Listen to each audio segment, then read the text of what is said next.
Bonjour Monsieur Aoun, est-ce que vous pourriez vous présenter et nous présenter l'activité de LP Promotion? Bonjour, merci de nous recevoir, de me recevoir.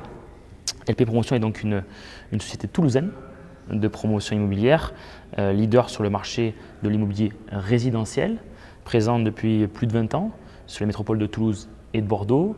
Nous venons d'ouvrir, c'est une information un peu nouvelle, hein, puisque nous allons prendre des bureaux, signer le bail, Porte de Saint-Cloud à Paris, une agence donc parisienne, pour continuer notre développement, trouver un relais de croissance de développement, puisque nos 150 collaborateurs nous permettent, sur 2018, de réaliser un petit peu plus de 2300 réservations et ventes, donc, et de passer un cap avec cette ouverture de cette agence parisienne pour bientôt réaliser un petit peu plus de 3000 logements par an. Voilà l'idée de notre groupe, l'idée en termes de développement. Nous agissons donc sur l'immobilier résidentiel sous toutes ses formes, avec une véritable volonté de réaliser de l'accession à la propriété, mais pas que, puisque nous attaquons à tout public de l'immobilier résidentiel, aussi bien l'étudiant que le jeune travailleur, l'intergénérationnel et le senior. Voilà, on en a parlé tout à l'heure. Lors de la Smart City, nous avons cette particularité d'être promoteur, constructeur, commercialisateur et gestionnaire, notamment en résidence service. Voilà, donc être interlocuteur unique des collectivités, c'est bien là notre atout, notre particularité, en étant un acteur local, en travaillant avec des entreprises locales, des startups locales, c'est notre leitmotiv. Voilà, nous essayons de bâtir la ville de demain tous ensemble avec les collectivités locales. Pour approfondir sur ce point, en quoi l'activité de LP Promotion est-elle motrice du développement du paysage urbain et notamment au niveau régional?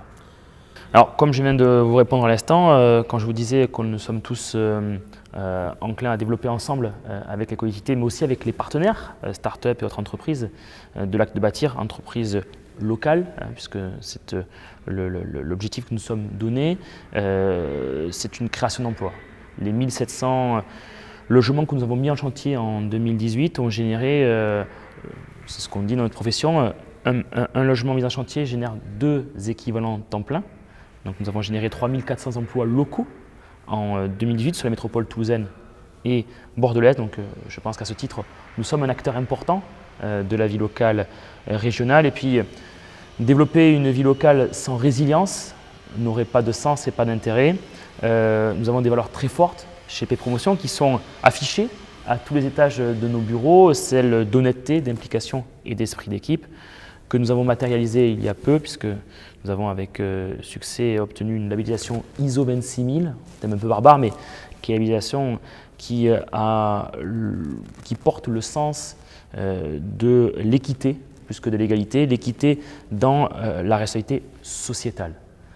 Puisqu'aujourd'hui, et pour continuer à se développer, et c'est ce que nous voulons faire, donc on vient de développer avec nos valeurs, autour de nos valeurs, en transparence, avec une logique d'équité et d'éthique. Voilà, donc pour nous, c'était important de le faire avec une labellisation ISO 26000.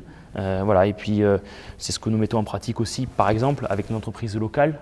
Nous sommes signataires de la charte Etibat, qui est la charte qui met en place un ordre éthique sur les partenaires de l'acte de bâtir, charte que nous avons signée l'année dernière, mais toute notre volonté de développement est réellement axée sur cet objectif sociétal. Comment l'immobilier peut-il construire et aider à aborder les enjeux de la ville de demain? Alors, pour refaire transition avec l'objet de notre labellisation ISO 26000, l'enjeu de demain, il est, et on le voit au travers des gilets, quelle que soit la couleur du gilet à l'heure actuelle, il est de mieux vivre ensemble. Notre parti pris, à notre humble mesure, c'est de faire en sorte que dans votre appartement, mais aussi dans votre immeuble, mais aussi dans votre quartier, vous soyez mieux avec votre voisin et mieux avec les autres. Voilà, la promotion immobilière, notre métier en tant que promoteur et que gestionnaire, nous permet d'amener ce mieux vivre ensemble autour de parties communes, autour de services communs, autour d'applications collaboratives, autour de startups qui nous entourent et qui avec nous permettent de travailler non pas sur l'high-tech, parce que l'high-tech pour l'high-tech n'a pas de sens, mais l'high-tech pour la low-tech, si je puis dire, l'high-tech pour l'environnement sociétal, pour la qualité de vie, pour l'adaptabilité de la ville, pour la résilience de la ville. Voilà, donc on croit beaucoup à l'immobilier de service, puisque nous sommes issus de ce milieu du service, de l'hôtellerie, cet ADN hôtelier que nous avons dans nos gènes, et cet ADN hôtelier que nous essayons de faire transpirer au quotidien dans nos résidences. Et c'est ce savoir-faire qui fait, je pense, que nous pourrons avoir un impact positif sur la vie de la cité. Vous parlez des actions des acteurs privés, notamment dans l'immobilier, mais est-ce que le lien entre les habitants et leur environnement, notamment urbain, peut être la clé du développement des villes? La ville de Toulouse a mis en œuvre, je dis parce qu'il n'est pas encore approuvé, mais il va l'être de manière certaine, le PLUIH, donc le plan local de l'urbanisme intercommunal et de l'habitat, qui n'est plus uniquement que sur des valeurs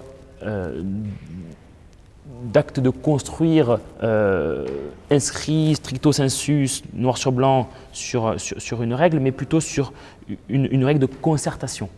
C'est la concertation, c'est l'écoute active qui va permettre l'élaboration de projets. Aujourd'hui, plus que hier, nous avons un besoin structurel d'acceptabilité de nos projets.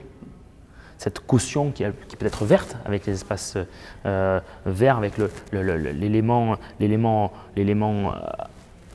commun que nous pourrons apporter, c'est ce dont nous aurons besoin, c'est ce que les habitants auront besoin s'ils veulent former la ville résiliente de demain. C'est bien parce qu'un projet qui doit être absolument différent à un endroit A plutôt qu'à un endroit B, le sera parce qu'il aura été fait en concertation, en écoute, avec la collectivité, avec l'association de quartier et avec son environnement immédiat.